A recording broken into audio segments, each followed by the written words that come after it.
भाजपा ने बिहार चुनाव जितवाने की जिम्मेदारी अब धर्मेंद्र प्रधान के कंधों पे डाल दिया है। यानी बिहार के नए चुनाव प्रभारी भाजपा की तरफ से धर्मेंद्र प्रधान हैं। अब आखिरकार इतनी उपयुक्त जिम्मेदारी धर्मेंद्र प्रधान के कंधों पे क्यों है, इसके पीछे का कारण क्या है और क्या कुछ कर सकते हैं धर्मेंद्र प्रधान, उनकी शक्तियां क्या है, सब कुछ आपको विस्तार पूर्वक बताएंगे। मतलब भाजपा कोई गेम खेल रहा है तो भाजपा कोई कच्चा खिलाड़ी नहीं है साहब, जहां पे एकदम से राहुल गांधी, प्रियंका वाड्रा पूरा फोकस करके बैठे हैं, तेजस्वी यादव अपना पूरा ताकत लगा के बैठे हैं, अमित शाह लगातार दौरा कर रहे हैं और बीच बीच में बिहार मोदी जी का आना जाना लग रहा है। तो इस हिसाब से अब तक आप समझ गए होंगे कि भाई बिहार चुनाव कितना इंपॉर्टेंट है। और बिहार चुनाव को फिक्स करने, एनडीए को जीत दिलाने के लिए धर्मेंद्र प्रधान की एंट्री करवाई जा रही है साहब। अब धर्मेंद्र प्रधान कौन है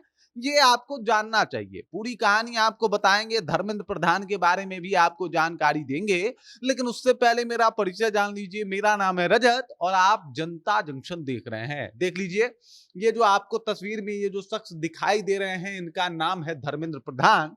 भाजपा के कद्दावर नेता हैं, नरेंद्र मोदी के खासा करीबी हैं और अब इनको बिहार सेटल करने, बिहार को फिक्स करने की जिम्मेदारी जो है वो दी गई है और इनको इसीलिए बिहार जो है वो भेजा गया है। धर्मेंद्र प्रधान के बारे में अगर आपको बता दूं तो जान लीजिए, बिहार में इससे पहले भी बिहार की राजनीति को वो समझ चुके हैं और बिहार में पहले भी रह चुके हैं, मतलब बिहार से अच्छे तरीके से अवगत हैं। और जब जब रहे हैं भाई, पूरा माहौल ही बदल दिया है इन्होंने। सबसे पहले 2010, जी बिल्कुल 2010 में प्रभारी बन के आए थे भाजपा की तरफ से और उस वक्त क्या हुआ था किसी से छुपा हुआ नहीं है। 2010 में जो प्रदर्शन रहा एनडीए का वो सबके सामने था, क्योंकि 243 सीटों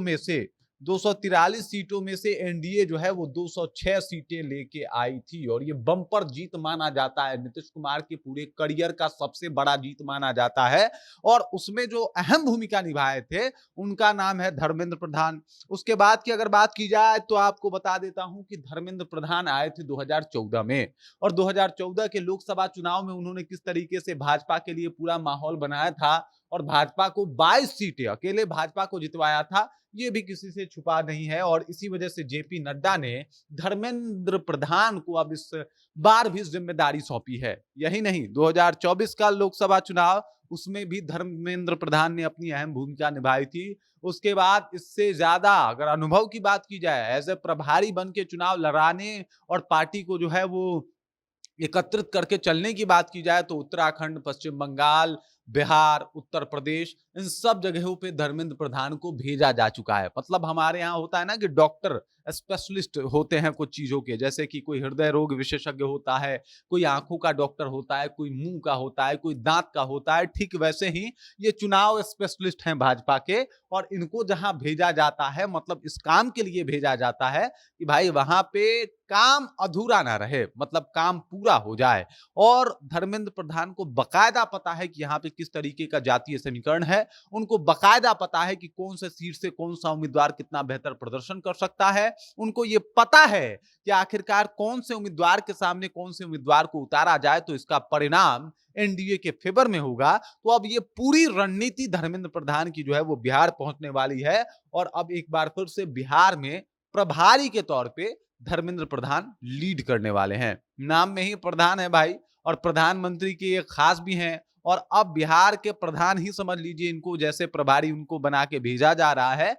मतलब अब बिहार में क्या कुछ होगा, चुनाव कैसे लड़ा जाएगा, चुनाव को किस मोड पे रख के लड़ा जाएगा, कौन से प्रत्याशी कहां से बेहतर उम्मीदवार हो सकते हैं और इसके बाद भाजपा की रणनीति को कैसे एग्जीक्यूट करके आगे बढ़ा जाएगा, ये सारी जिम्मेदारी धर्मेंद्र प्रधान को दी जा रही है एज अ प्रभारी के तौर पे। और एज अ प्रभारी के तौर पे उनका रिकॉर्ड बड़ा अलग रहा है, बड़ा गजब का रहा है 2010 से ही। मतलब कई सारे चुनाव लड़वा चुके हैं, राज्य में अलग अलग घूम घूम के लड़वा चुके हैं और हर राज्य में इन्होंने अपना छाप छोड़ा है, बताया कि भाई ये क्या कर सकते हैं। तो धर्मेंद्र प्रधान की एंट्री से कहीं ना कहीं भाजपा और एनडीए को बहुत ज्यादा मजबूती मिल रही है। तो वहीं पे अब जो है बाकी पार्टियों को और महागठबंधन को यह विचार करना पड़ेगा कि धर्मेंद्र प्रधान का काट क्या हो सकता है, धर्मेंद्र प्रधान की राजनीतिक तौर पे उनको मात कैसे दिया जा सकता है। नहीं तो खेल गड़बड़ हो सकता है, क्योंकि धर्मेंद्र प्रधान इस खेल के पुराने और माहिर खिलाड़ी हैं। बाकी इस खबर, इस जानकारी को लेके आप क्या सोचते हैं? धर्मेंद्र प्रधान को आप कैसे देखते हैं और उनका प्रभारी के तौर पे इस बार बिहार चुनाव में नियुक्त होना, इसे आप कैसे देखते हैं? कमेंट करके अपना विचार हम तक पहुंचा सकते हैं। बाकी आप देख रहे हैं जनता जंक्शन और मेरा नाम रजत है।